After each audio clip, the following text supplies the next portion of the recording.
포이맹 칼럼 바벨탑에 갇힌 복음 2. 오늘은 바벨탑에 갇힌 복음 제1장 이단인가 이단적인가를 소개해 드리도록 하겠습니다. 이단 종파라는 말은 사회학적으로 그리고 신학적으로 정의될 수 있습니다. 사회학적인 관점에서 이 말은 삶의 모든 영역에서 자신의 지도자에 의해 철두철미 통제되는 일정 사람들의 집단을 말합니다. 이들은 불법적이고 비도덕적이며 반사회적인 결과를 빚기도 합니다. 신학적인 관점에서 컬트는 현재 벌어지고 있는 기독교 운동이라고 정의될 수 있습니다.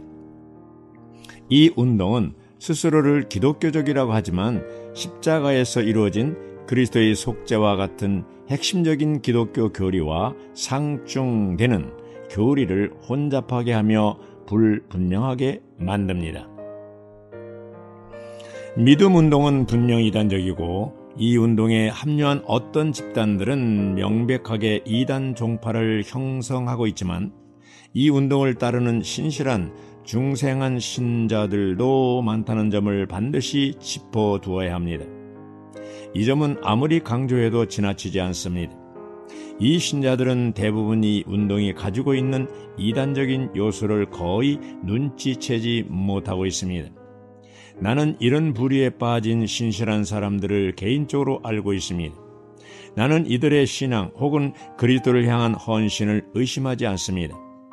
대부분의 사람들은 자신들이 존경하는 그룹의 지도자들이 전개하는 이단적인 가르침을 제대로 이해하지 못한 신앙의 뿌리를 온전히 내리지 못한 초신자들입니다. 하지만 언제나 그런 것은 아닙니다. 예를 들어 조지아주 애틀란타에서 연 필자의 개인 전도 훈련에서 따뜻한 대화를 주고받았던 2명의 여성이 그렇습니다. 이 여성들은 교인들이 복음을 효과적으로 전달할 수 있도록 구비시켜주는 일을 맡은 신실한 성도였습니다.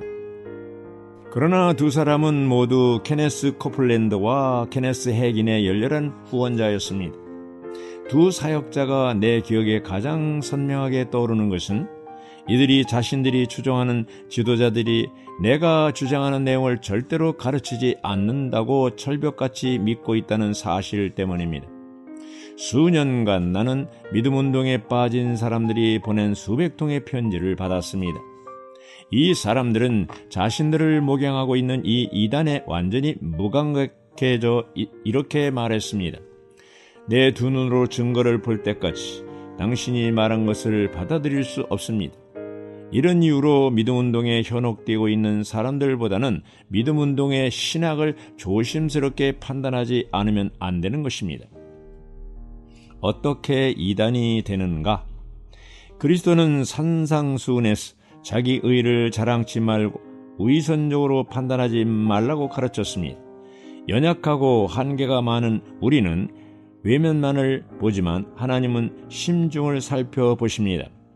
그러나 믿음운동의 신학을 받아들이는 사람들은 의식적으로 다른 복음, 실제로는 전혀 복음이 아닌 어떤 것을 수용하고 있습니다. 이 점을 잊어서는 안 됩니다. 성경은 우리에게 하나님의 말씀으로 모든 것을 시험하고 좋은 것을 굳게 잡으라고 강한 어조로 권면합니다.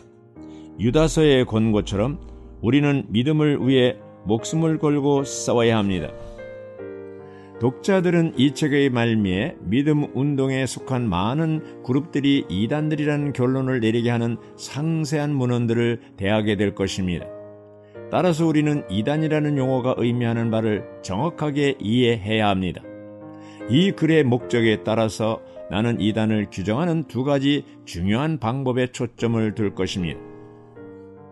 첫째, 사회학적인 관점에서 이단을 규정할 수 있습니다. 사회학자 밀턴 잉거의 정의입니다. 이단이란 용어는 여러 의미로 쓰인다.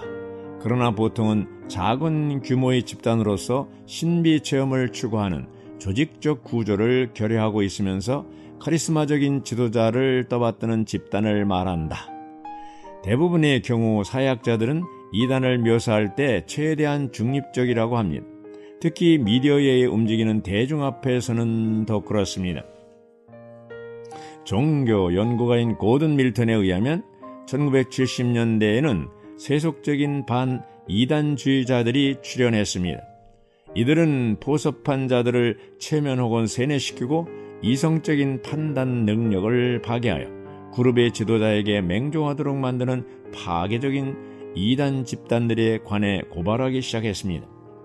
이들은 이 다양한 이단 집단들이 추종자들의 삶을 구석구석 통제하는 그룹의 리더십도 그렇지만 기만적이고 조작적이라고 고발했습니다. 나아가서 가입자들은 친척과 친구를 포함하여 과거의 모든 관계를 너나 없이 단절했습니다. 그리고 헌금, 충성, 헌신을 그 이단 그룹에만 집중하도록 요구받았습니다. 사회학적으로도 파괴적이라는 딱지가 붙은 이단들에는 헤어 크리슈나에서부터 통일교 그리고 자칭 모세인 데이빗 버그가 이끈 사랑의 가정 등이 있습니다. 이단을 정의하는 두 번째 방법은 신학적인 관점에서입니다. 신학적인 의미에서 이단은 사이비 기독교 집단을 뜻합니다.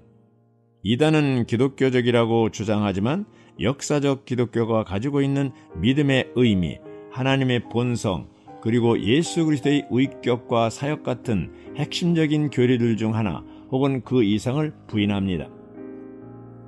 덴버 신학교의 고든 루이스 교수는 수년 전 이단을 아래와 같이 간단 명료하게 요약했습니다. 이단이란 그리스도 혹은 성경을 지지한다고는 하지만 부수적인 계시, 근본적인 신조를 부차적인 문제로 돌림으로써 기독교의 중심 메시지를 왜곡하는 모든 종교 운동이다.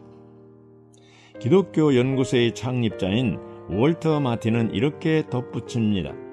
이단은 어떤 특정한 한 사람 혹은 그 사람의 성경 해석을 중심으로 모인 사람들의 집단으로 규정된다.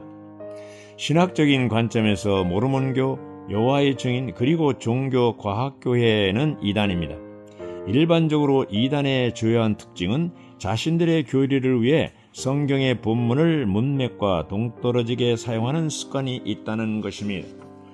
게다가 이단들은 기독교 용어를 사용하여 일종의 미사여구를 만드는데 이때 이 말들에 자기들만의 의미를 집어넣습니다. 예를 들어보십시다.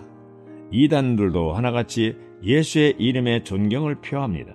그러나 그들은 역사적인 기독교 신앙에서 말하는 예수와는 전혀 다른 예수를 전파합니다.